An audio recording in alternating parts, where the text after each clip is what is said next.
Jusqu'à 13h30, les midis de culture. Nicolas Herbeau, Géraldine Mosna-Savoie. Notre rencontre quotidienne, c'est une conversation à trois voix avec notre invité. Ce midi, il est auteur, compositeur et interprète. Depuis tout petit, le piano tient une place très importante dans sa vie. Il y en a d'ailleurs toujours eu un dans sa maison, on y reviendra. Au début des années 2000, il se fait remarquer par le public et la critique avec ses premières chansons qu'il écrit, chante et joue sur scène. Au fil de ses albums, il choisit ceux et celles qui l'entourent, des ingé-sons, des mixeurs, mais aussi ses partenaires de duo comme Camélia Jordana. Son idée de la création musicale le pousse à travailler pour les autres, à composer pour des poèmes, produire des images, et c'est aussi ce qui l'amène sur scène aujourd'hui avec son dernier album. Bonjour Babix. Bonjour. Bienvenue dans les Midis de Culture. Merci. Babix, votre dernier album, Une maison avec un piano dedans, voici l'allusion de début d'émission, est sorti à l'automne dernier. On va revenir sur le piano bien sûr, mais vous portez cet album sur scène pour plusieurs représentations dans les prochains mois, avec une scénographie assez spectaculaire. Est-ce que vous pouvez nous la décrire d'abord ? Alors, je porte pas ce spectacle tout seul parce que on le fait pratiquement à quatre mains. Pas pas au piano. Mon complice n'est pas au piano, mais il s'agit d'Adrien Mondeau, qui est la moitié du duo Adrien M et Claire B, qui sont des plasticiens qui moi me fascinent depuis très très longtemps. Et Adrien travaille énormément, est programmeur informatique et crée des espaces réellement. C'est très difficile à décrire parce que c'est un univers qui est tellement onirique et il faudrait être très geek pour que je puisse vous le décrire. Mais en tout cas, Au moins le dispositif sur scène. Lui est en bord de scène, un vidéoprojecteur zénital m'inclut dans une espèce d'espace visuel très très onirique et pixelisé. Et Adrien crée les images en direct, ce qu'on appelle, je crois, peut-être du mapping. Je sais pas si c'est ça. C'est possible. J'ai déjà entendu ce mot quelque part. Il me semble que c'est à peu près ça. Et voilà, et on s'est retrouvé avec Adrien. Moi, je le connaissais, je l'avais rencontré il y a 25 ans dans un lieu de débauche avignonnais en marge du festival, où il était, il est jongleur et il a vraiment une poésie qui m'avait stupéfaite déjà à l'époque. Entre-temps, on s'était perdu de vue et j'étais devenu très fan de ce duo Adrien M et Claire B, jusqu'à ce qu'une amie qu'on a en commun me dise, mais tu sais qu'en fait, Adrien M, c'est Adrien du Delirium Tzigane. Du coup, je viens de situer le lieu de débauche. Ah, voilà, c'est ça. Moi, je me demandais quand même. Voilà, il faut que... Allez-y. Et voilà, et on s'est retrouvés à la faveur d'une cueillette de noix dans la Drôme. Et on a eu l'idée de travailler ensemble parce que lui voulait travailler sur le geste musical et moi, j'étais en train de préparer cet album de piano. Ce qui est très intéressant, c'est qu'effectivement, vous êtes donc au milieu de cette scène. Il y a ces images qui sont projetées sur l'ensemble de la scène, sur vous compris, et il est face à vous, Adrien Mondeau. Ouais. Et il y a véritablement, alors que vous êtes sur vos doigts sur le clavier du piano, lui, il est sur les doigts de son ordinateur, et il y a quelque chose qui se passe dans le regard entre vous. Complètement. Ouais. Et puis plus ça va, plus il y a vraiment un dialogue entre nous. Au début, moi déjà, j'essayais de pas trop me foirer au piano. Puis petit à petit, je commence à me détendre et nos regards se croisent de plus en plus. Et je crois que l'interaction est de plus en plus forte. Et voilà. Ça crée un univers. C'est-à-dire que quand on est dans la salle, on vous voit, vous, mais on voit un univers, j'allais dire. Non, plusieurs univers qui se créent en même temps qu'on découvre vos compositions. Ouais, tout à fait. L'idée, c'était de surtout pas être... moi, j'avais pas du tout envie de choses qui viennent raconter les morceaux et plutôt pousser plus loin l'abstraction, en fait. Et l'univers d'Adrien, justement, a ça de magnifique, c'est qu'il est extrêmement immersif tout de suite, sans jamais être figuratif. Et voilà, je trouve que ça va très bien. On avait comme point de référence tous les deux, très très rapidement, le livre de Baricco, Novecento pianiste, qui est ce pianiste qui joue, qui ne peut pas jouer sans avoir l'océan sous ses fesses. Je cite Baricco. Et donc on est parti sur cette espèce de voguage. Voilà, lui avec ses images et moi avec ma musique. Et il y a un moment où vous avez vous aussi l'océan sous les fesses, puisqu'il y a quelqu'un qui... Exactement. Un personnage qui nage. C'est même Adrien lui-même, nu. dont je me retrouve avec un homme nu qui nage sous mon piano, c'est très étrange.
Un extrait de votre album sorti en septembre 2023, Babix, ça s'appelle Train Cajun, c'est le 4e extrait de cet album intitulé Une maison avec un piano dedans, que vous portez donc sur scène avec Adrien M, on l'a dit, dans ce spectacle intitulé Piano Piano, qui a donc une place importante, on va y revenir. Vous avez joué au Printemps de Bourges et vous serez notamment le 1er juin au Théâtre d'Antibes et puis le 16 juin prochain avec ce spectacle aux Nuits de Fourvière à Lyon. Qu'est-ce qu'il raconte ce spectacle? Il y a une forme de récit de soi? Je crois qu'il raconte deux personnes qui se retrouvent déjà. On a essayé d'être très très honnête sur cette rencontre-là, qui était une rencontre après s'être perdu de vue pendant 25 ans. Chacun dans nos... Et aussi la rencontre de deux pratiques dans lesquelles, je l'espère, je crois qu'on est arrivé à une forme de sérénité sur ce qu'on est et ce qu'on n'est pas. Donc on a voulu absolument être le plus honnête et sincère possible dans ces pratiques-là, en évitant absolument de faire événement. Voilà, ce qu'on voulait, c'était simplement une sorte de douceur comme ça de la rencontre, peut-être de fragilité aussi. Moi, je suis pas un pianiste concertiste. Je me trimballe avec le piano, ou le piano me trimballe depuis toujours, mais c'est la première fois que je me retrouve à occuper la scène uniquement avec le piano pendant 1 heure. Adrien, c'est la première fois, je crois, qu'il faisait quelque chose tout seul sans son autre moitié Claire B. Et donc on était déjà, voilà, il y a eu la rencontre de ces deux fragilités, mais très assumées et même très heureux de vivre ça comme ça. C'est une forme de modestie, de dire on ne veut pas faire événement, on n'est pas des concertistes. Voilà, il y a quelque chose de modeste.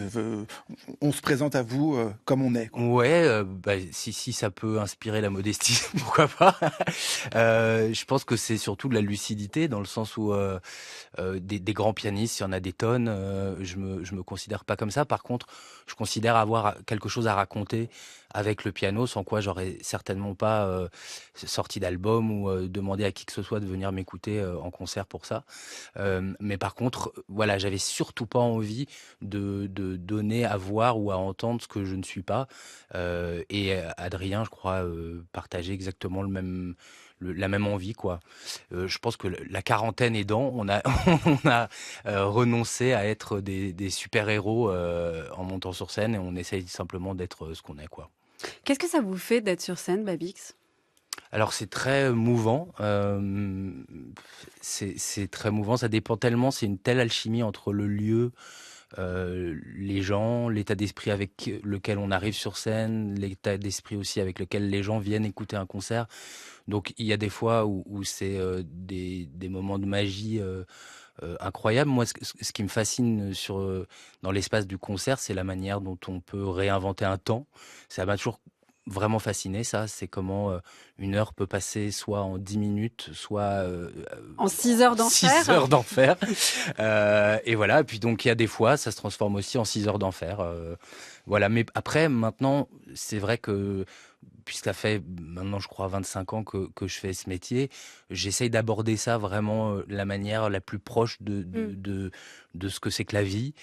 Donc d'arriver très honnête avec mon humeur, très honnête aussi avec mes limites, avec mes débordements, avec voilà, j'essaye de faire que ce soit un moment qui soit dans la continuité vraiment de la vie. Et d'ailleurs, plus ça va, plus l'idée de me préparer à un concert, j'essaye de vraiment l'éviter. Et je veux que ça s'enchaîne vraiment avec Mm. ce qui s'est Comme passé juste si vous avant. alliez acheter du pain. Exactement. Voilà. J'aurais pas pris cette image, mais c'est exactement ça. Vous mangez pas de pain, peut-être. Mais si, Mais qu'est-ce qui a fait qu'à 25 ans, vous avez eu envie de monter sur scène et pas juste de composer chez vous, par exemple, de faire des albums studio, de faire des collaborations, d'être compositeur pour d'autres? Il y a bien quelque chose qui s'est passé que vous avez eu envie de retrouver, au Oui. point de faire des spectacles aussi pensés qu'aujourd'hui. Oui, bah, je pense que la notion d'aventure là-dedans est très forte. Quelque part, je pense que je suis pas si différent de moi, enfant, qui me prenait pour David Croquette. Vous montez sur scène? Ouais, il y a quelque Je crois chose que vous allez comme dire ça. David Bowie. Non, David Croquette. Et, et il fallait toujours partir un peu à l'aventure de quelque chose. Et moi, l'idée de faire de la musique, c'est avant tout ça, c'est embarquer sur une nouvelle traversée.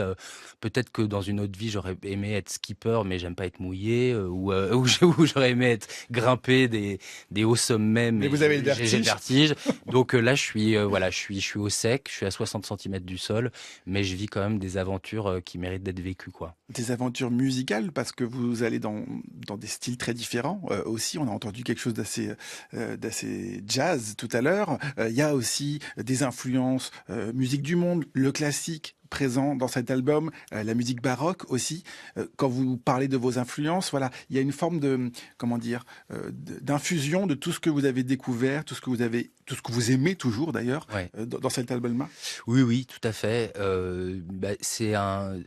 Au piano, en fait, je pense que je ne suis que le pur produit de tout ce qui m'a façonné.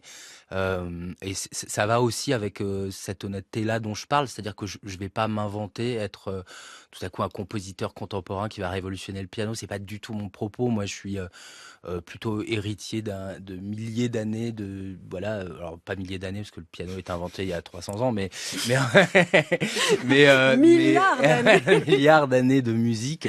Et voilà, moi j'ai eu envie de faire cet album-là parce que, pour des tas de raisons, mais déjà, je butais un peu je voulais écrire un album de chansons et j'avais un vrai problème à ce moment-là avec les mots qui étaient beaucoup trop signifiants. Chaque mot que je mettais sur une feuille me paraissait, le sens en était grossi. Enfin voilà, j'arrivais pas à échapper au sens des mots.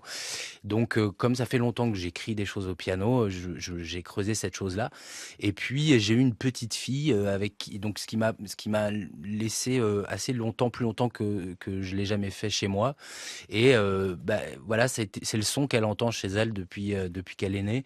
Et j'avais envie de documenter cette chose-là. Pour moi, c'est important de documenter la musique plus que de la représenter. Il y a quelque chose presque de l'ordre d'un enregistrement pirate, où j'aimerais beaucoup que cette petite, plus tard, si elle écoute encore ce disque-là, elle retrouve le son de quand elle était petite.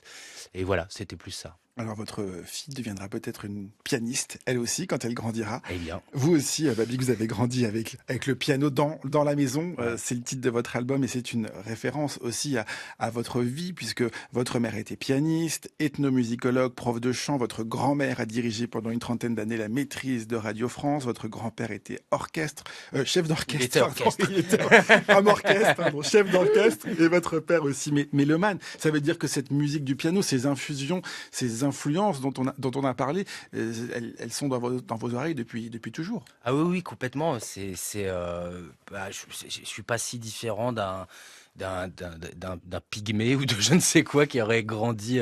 Voilà, moi, c'est le premier langage que j'ai appris, c'est la musique. Et de partout, c'est vrai qu'il y avait de la musique tout le temps, partout dans mon enfance. Et donc moi, j'ai baigné là-dedans et je pensais à ça l'autre fois, c'est comme les gens qui grandissent, je sais pas, dont les parents sont bistrotiers, ils grandissent sous les tables, au-dessus des tables, et puis en fait, ils savent prendre des commandes à 8 ans, et ils connaissent tous les trucs du métier, etc. Moi, ça a été la musique, quoi. Vous avez jamais eu envie de vous rebeller? Mais je l'ai fait, mais alors, va y avoir l'esprit de contradiction. Si, alors enfin.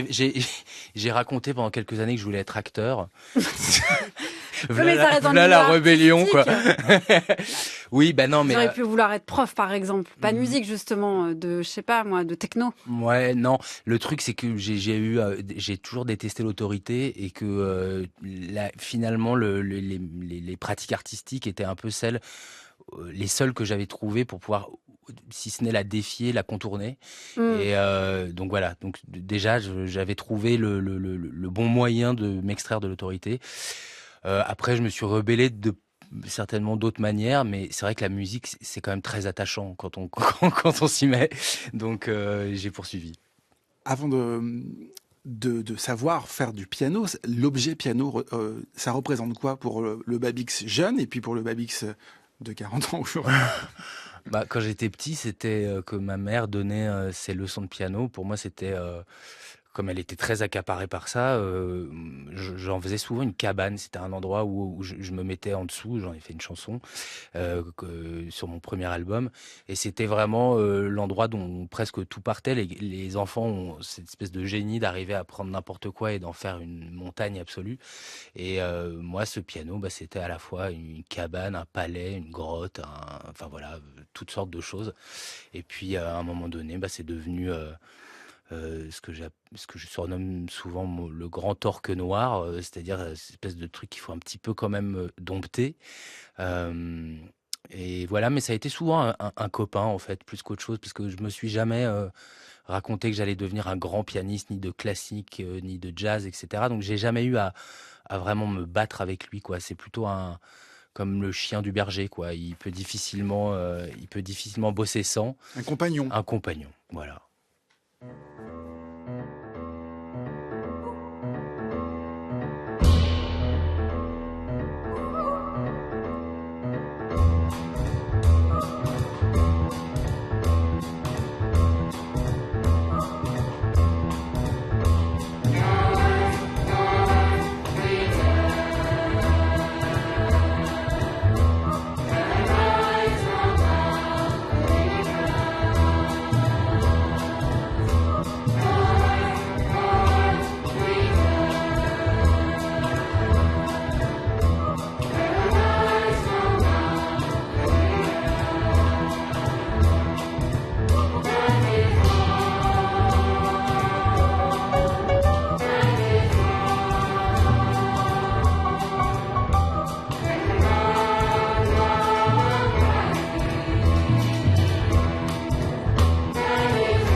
Un extrait Babix de votre album enregistré avec la maîtrise populaire de l'opéra comique et qui sortira le 7 juin.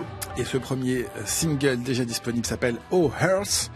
Qu'est-ce qu'elle dit cette chanson? D'où vient le texte? C'est un texte de William Blake qui est un texte qui raconte la renaissance de la Terre. William Blake, c'est un poète anglais? Poète anglais, ouais, qui m'a beaucoup servi pour ce disque. Vous l'avez beaucoup exploité? Ah ouais, ça, je l'ai rincé, je crois que je pourrais plus. Et donc, dans ce disque-là, il y a en grande partie des textes de William Blake, un texte de Pasolini, un texte de James Baldwin. Et donc La Marche des enfants, c'est un disque qui rend hommage, ou en tout cas qui fait écho à toutes les luttes que les enfants mènent de par le monde, que ce soit évidemment les luttes pour la préservation du climat, mais en temps de guerre, qui m'a été inspiré par un discours qui m'a énormément marqué, d'une jeune femme qui s'appelle Emma Gonzalez, qui avait fait un discours absolument incroyable après que son lycée ait été réduit en cendres par un tireur fou aux États-Unis, et qui avait mené vraiment la bataille contre les armes à feu aux États-Unis. Et en entendant son discours, ça m'a donné cette idée de relayer, ou en tout cas d'essayer de prendre ma petite part avec la musique, voilà le cri et les révoltes et les combats des enfants en ce moment. Et donc vous avez mélangé, réuni, si je puis dire, plusieurs de vos passions, la musique bien sûr, la composition, votre rapport à la littérature aussi, en choisissant ces textes des auteurs dont vous avez parlé, et puis en travaillant aussi avec cette maîtrise populaire de l'opéra comique. Présentez-nous ces enfants, qui y sont, ils sont 48 je crois. Qu'est-ce qu'ils font dans cette maîtrise, et surtout comment vous avez travaillé avec eux? Alors, ils sont 48 sur l'enregistrement, mais ils sont plutôt 120, je crois, dans l'effectif total. La maîtrise populaire de l'opéra comique, qui est dirigée par une femme absolument merveilleuse qui s'appelle Sarah Koné, on regroupe donc ces 120 enfants qui viennent vraiment de partout, à la différence de pas mal d'autres ensembles vocaux qui sont souvent un petit peu quand même réservés aux enfants de bonne famille, ne nous cachons pas. Là, il y a vraiment des enfants qui viennent de partout et qui suivent un cursus scolaire et musical, une formation musicale de, je crois, 10 ans à leur majorité, jusqu'au bac, en gros. Et quand j'ai proposé ce projet à Sarah, elle m'a tout de suite dit oui, parce qu'il y a une dimension assez politique, mais pas politisée, sur la fonction de la musique dans la société et donc dans l'éducation. Et je crois que ce que défendait cet album-là et le propos de cet album-là l'a touchée. Donc elle a tout de suite accepté qu'on collabore ensemble pour cet album-là, quoi. Ça veut dire qu'il y a eu des discussions aussi avec ces enfants, parce que vous le dites, il y a un fond, il y a un vrai message de citoyen, en quelque sorte, et citoyenne. Donc ça a fait partie aussi de votre travail, de cette collaboration. Complètement. Et puis, de toute façon, c'est des choses auxquelles ils sont déjà assez sensibilisés par le travail que fait Sarah avec eux, et puis aussi les chefs de chœur, à qui je rends un vibrant hommage, Clara Bernier, qui a travaillé sur ce projet. Il y a vraiment cette idée que tous les enfants qui sont là termineront pas forcément par être chanteurs, mais auront traversé des questionnements, auront traversé une manière d'être ensemble, enfin voilà. Moi, je reste persuadé que la musique, et surtout la musique en chœur, reste une formation exceptionnelle pour être en société. Et c'est vrai que quand on voit ces enfants ensemble, on n'a qu'une envie, c'est de mettre nos gosses là-bas, quoi, parce que ils grandissent vraiment ensemble, ils apprennent leurs différences, ils apprennent. Dans un chœur, tout le monde n'est pas au même niveau, mais on a besoin de tout le monde. C'est une magnifique expérience de démocratie et de ce qu'on appelle le vivre ensemble.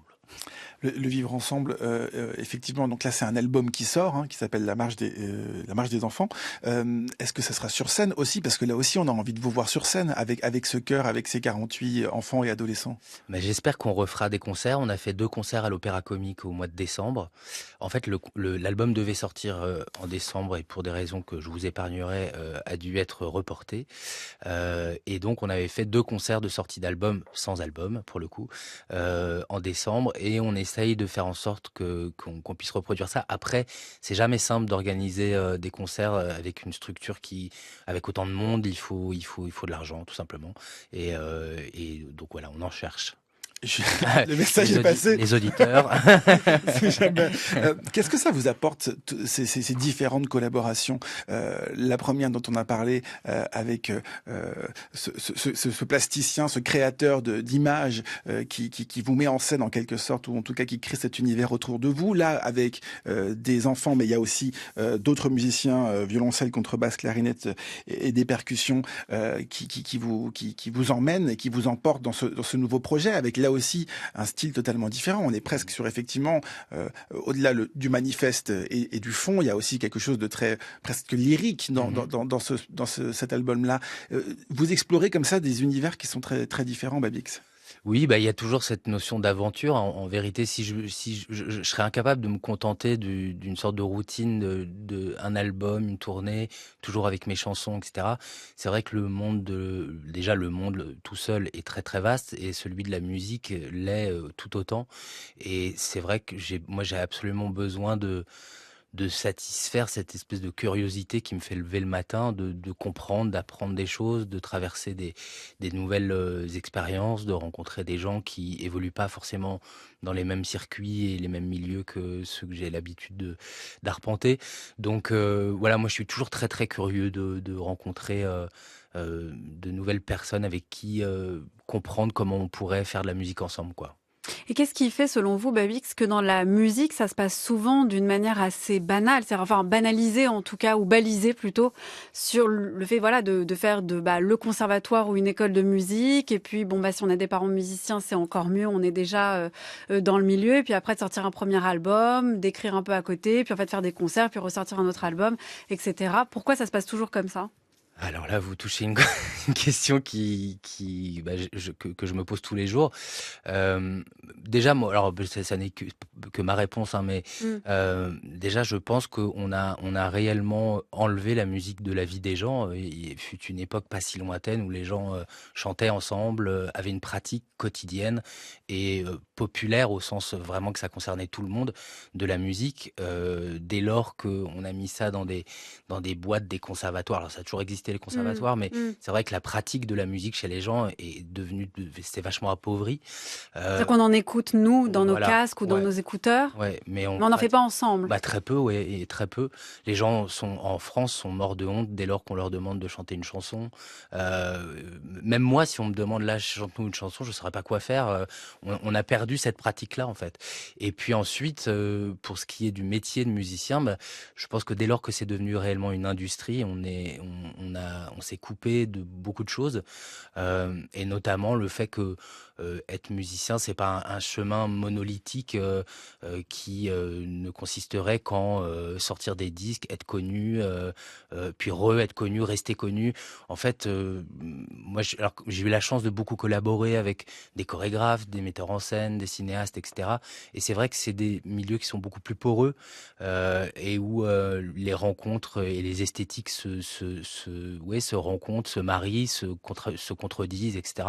Et moi, toutes ces pratiques-là ont nourri chez moi une envie de réellement découvrir de manière bien plus large ce qu'on pouvait faire avec la musique comme point de départ dans différentes pratiques, quoi. Jusqu'à 13h30, les midis de culture. Nicolas Herbeau, Géraldine Mosna-Savoie. One of my main reverb effects is the live chamber, what's called a live chamber, which is... L'un de mes principaux effets de réverbération, c'est la chambre d'écho. Le principe est de prendre une pièce vide dans laquelle on installe un haut-parleur. On diffuse ce qui sort de la console dans la pièce, puis on enregistre le son de la pièce avec des micros. Et si je travaille dans les studios de Prairie Sun, c'est pour leur chambre d'écho. L'une d'elles est une petite chambre qu'on appelle la chambre Tom Waits. Ça, c'est le chant seul.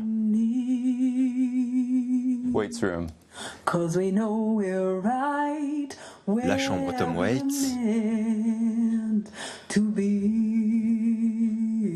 Do that again. Okay, dry. Sans écho. So will you and me. Waits room. And we know we're right where we met.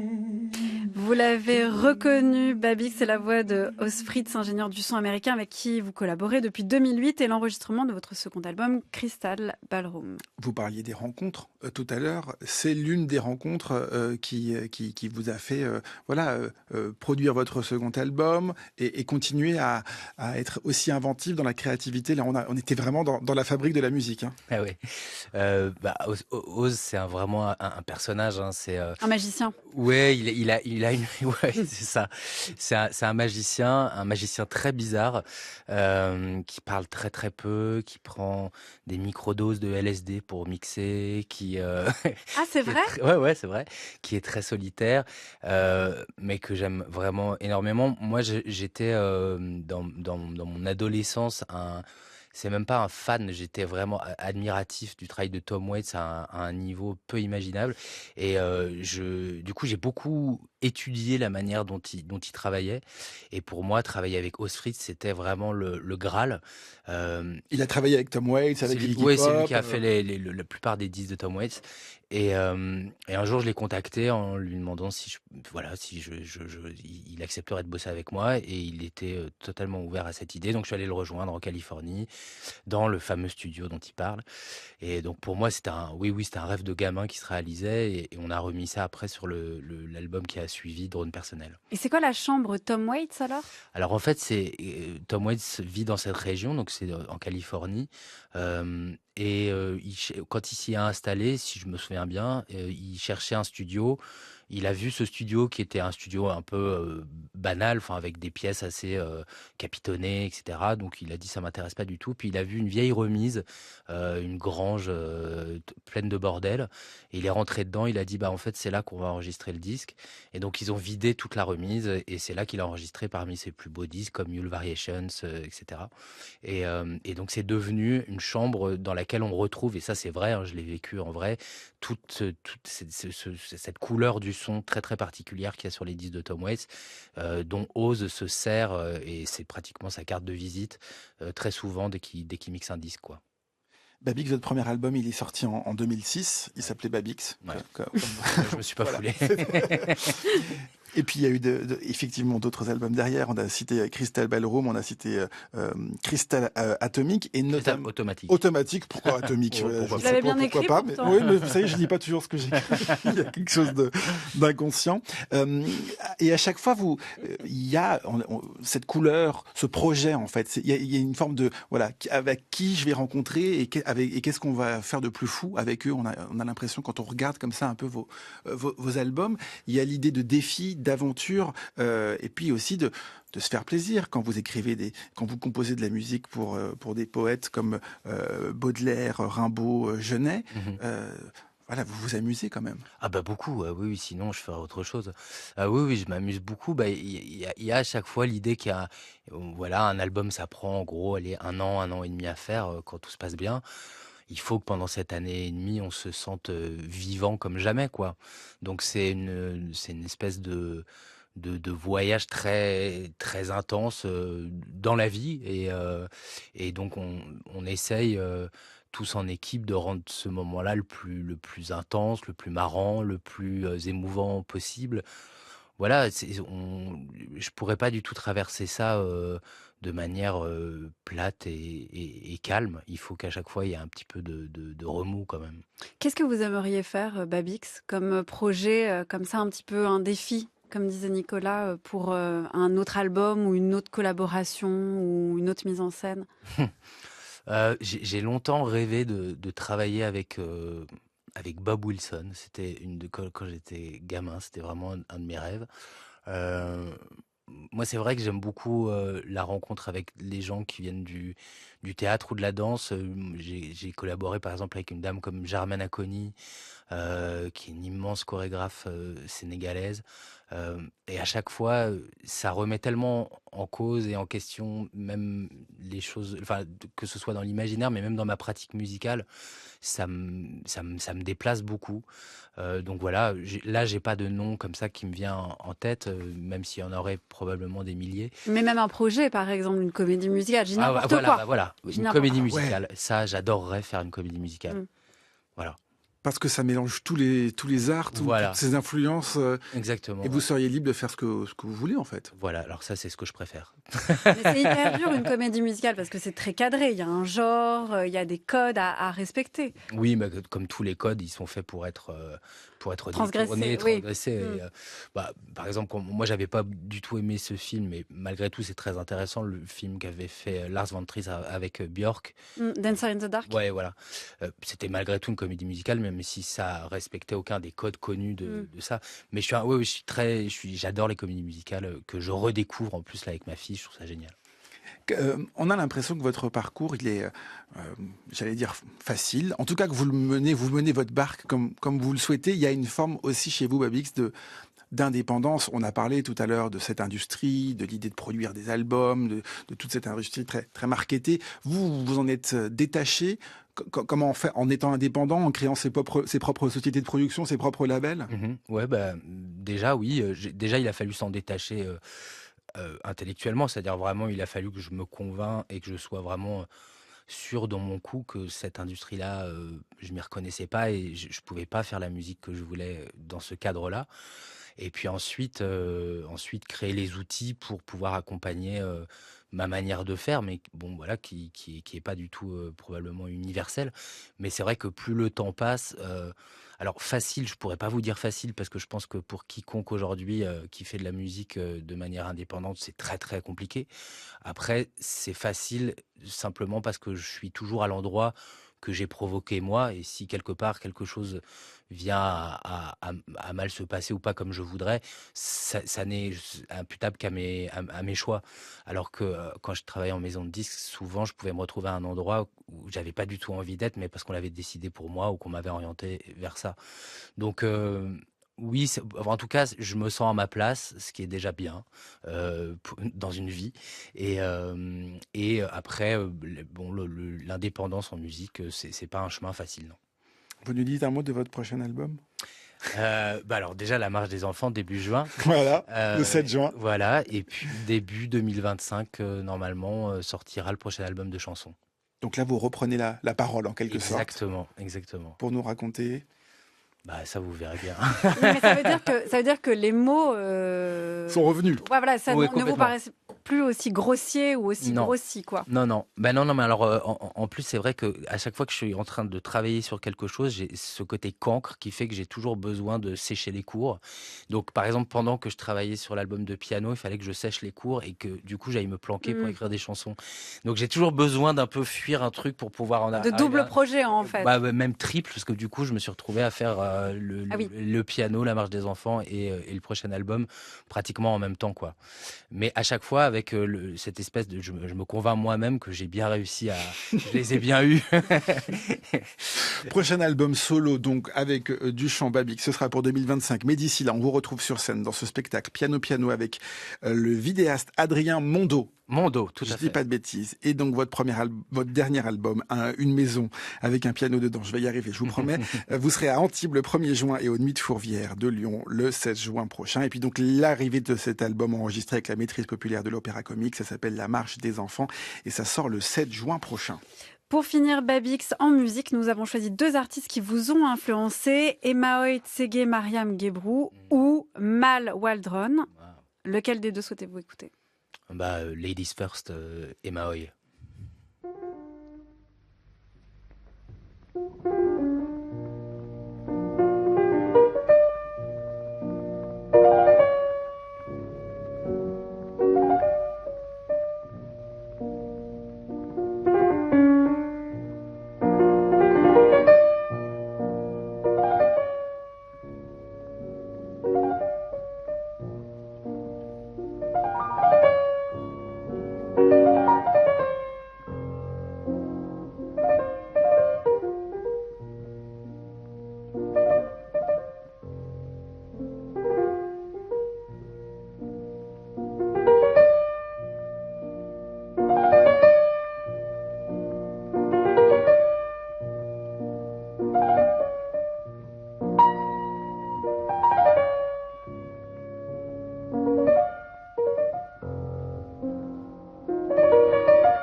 Emaoy Tsege Mariam Gebrou, compositrice, pianiste éthiopienne.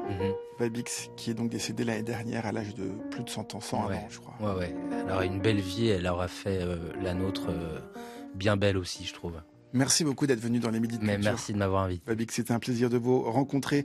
Émission préparée par Aïssa Tounen-Doy, Anaïs Isbert, Cyril Marchand, Zora Vigny, Laura Dutèche-Pérez et Manon Delacelle. Nicolas Berger réalise cette émission. Sébastien Royer est à la prise de son. Merci Géraldine. À demain Nicolas, merci. Demain.